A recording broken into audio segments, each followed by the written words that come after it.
The tank's rear wall detailing is complete. We can see here that the addition of the taillight has been added. The taillight that you see on this model is the kit original and is perfectly fine out of the box. No need to change that. As of note, the top lens is an orange color and the bottom lens is red.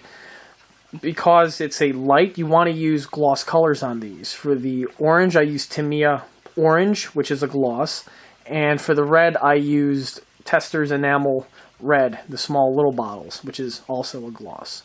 Both of these colors give you, or both of these paints give you a nice, rich, glossy, lensy look to them, which is why I like using them for this application. Another addition that was added to the rear completing it was the addition of the toe pin. The toe pin itself was a bit tricky to get into its slot because of the tank's heat shield. The heat shield kind of inhibits the removal of the toe pin. The toe pin itself isn't glued in, but since of the heat shield in the way, it won't come out very easily as such. One addition that was made to the toe pin was the addition of the retaining chain. The chain is my own, and the loop here is just fastened out of a piece of floor wire, and the connecting loop is also a piece of floor wire. Chain simply gets mounted and adds a lot of detail to the back. One bit of detail that was missed in the earlier videos, it was the addition of an aftermarket MG34 spare barrel tube. This piece here is a resin offering from armorpacks.com and is a nice casting and is a nice easy addition to add to your model straight out of the box. Moving our way down to the suspension, we can see that all the road wheels have been painted and their rubber tires have been weathered. Also, as of note, the Continental modification is seamless in these images. As was mentioned in an earlier video, to avoid any litigation, Dragon purposely misspelled the Continental name wrong and adding a U at the end instead of an L. In the quick little mod, the long portion of the U was removed, thus turning into an L, and now the name, Continental, is clearly visible. Also, as of note, we notice that the tank's Zerk fittings have been painted red. These Zerk fittings are on both the road wheels and the return rollers. The kit does not include these fittings with their kit. These fittings here are to add the detail yourself in case you have the pre-built version, is a simple wire brad that is drilled in and then glued in place. The wire brads also come with the EastCoastArmory.com Panzer II wheel retention sets. Fitting is painted red. This is done so that the fitting is easily seen by the operator or whoever is servicing the vehicle. This is a common feature on all heavy equipment. German tanks are not excluded.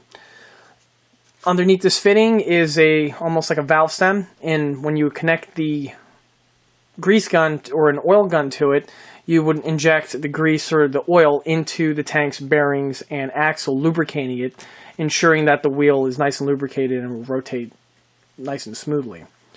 On the tank's front, we have here the 6-scale Icons tow cable, and it has been mounted to the 6-scale Icons Panzer II tow cable mounts. Tow cable itself comes with the kit and is fashioned out of real steel cable with white metal cable end caps. The end caps are nicely detailed and blend in seamlessly with the cable itself. The whole cable was painted black and then weathered. On the 6-scale Icons tow shackles, we notice the chain has been added to the retention pin. This chain that you see here is supplied with the kit, and as well as all the hardware to mount it to the 6-scale Icons mounts. Another addition that was made was a clear piece of Lexan was glued to the bottom of the tank's blackout or no-tech light. As you can see, this detail was missing from the kit and does add a little bit of detail element after its installation.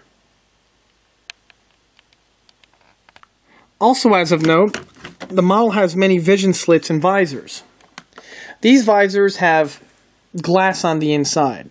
To replicate this is simply done by taking a very fine paintbrush with gloss black and painting the slit with it.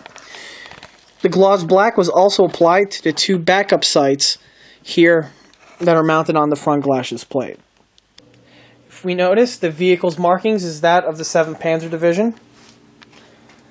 And all of the markings that you see on this model are all applied via homemade stencils.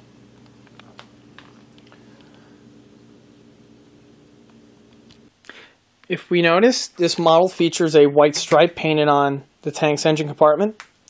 This white stripe is for aerial recognition. As you can see if I hold the camera up, this white stripe was common for vehicles of this division. Let's supply you with 3 ghosted crosses, which are on water slide decals. I didn't use them on this model because I don't necessarily like to use water slide decals on models of this scale. One reason why I like to use stencils as opposed to decals is because of the permanency of the stencil. Unlike a decal, the stencil is painted on directly to the tank surface in a fashion that is similar to that on the real vehicle. On the real tanks, all the markings were not decals and they were stenciled on. For the stencils, I like to make my own. I go ahead on my computer and I scale everything up using Photoshop or Illustrator. I then print everything out, and then with an X-Acto knife I cut out the marking. The markings themselves I print on sticker paper, which are then stuck to the vehicle, masked up, and then I go ahead and add the marking via an airbrush. Once the stencils they do their purpose, they are discarded. As of note, the model does come with a large storage bin and lids, which are on some of the runners. The storage bin itself is omitted in the model's instructions and are not talked about at all, which is okay because not all vehicles receive this storage bin here. So if you want to build your vehicle with the storage bin, or if you want to build 2 vehicles, you can make them look different by having one with the storage bin and one without the storage bin. On the commander's hatch, we can see the tank's the hatch's bump stops have been painted black, replicating rubber. As was mentioned in an earlier video, these bump stops were to keep the hatch from clunking onto the tank's roof. Along with the bump stops being painted, the tank's MG34 has been permanently mounted to the tank's gun mount.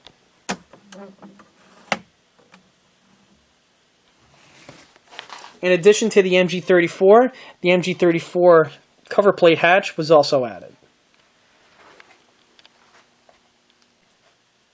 This model now will be used in an outdoor diorama, after which it will be set aside and I will then start on my next 1/6 scale armor project. And that concludes this project update video for this 1/6 scale German Panzer II Ausf kit. Stay tuned for future projects, and don't forget to check out eastcoastarmory.com for more builds and more detailed components. Thank you.